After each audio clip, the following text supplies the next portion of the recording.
Mbéri Sylla dañoo jot ay information léegi waaju ko ne da laa dóor ne yow sax dem nga nekkoo ci plénière bi wax jooju noo ko dégg. bon may wax ni moom c'est un menteur fenkat moom mi ñu duma moom moo nekkul si salle bi te def naa moom ñibbi na ma gis ni massage yi mu doon def jëriñu ko dara ndax li mu massé wu lépp lu jàpp ko duma ko fii ba ñu bëgg a dee moom daw na may wax ni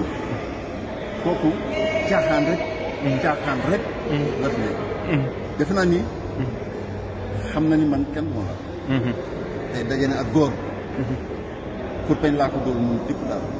parce que daf ma mi ngi ànd ak ay garde corps fukk ñëw ci assemblée bi nga xamante ni nit ñi ñëw fi nekk nga ñëw ànd ak fukki garde corps waay xanaa man damaa bëggul dara bay dem def attaqué bi boo fekkee ma taxaw mu ñëw tamponné ma door ko nii rek la def teewul nen Sénégalais yéen a ko gis ñu ngi nii ci biir assemblée bi te moom newu fi assemblée baa ngi nii moom nekkul ci biir assemblée bi daw na kon nag wax ji leer na moom ñibbi na parce que massage yi mu doon def jariñu ko dara ma koy wax Sénégal yëpp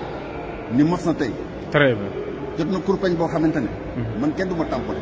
macha allah fii man bu may ñëw je suis seul ànd ak fukki garde corps ñëw di chauffe loolu mooy lan moo tax duma naa ko ñibbi na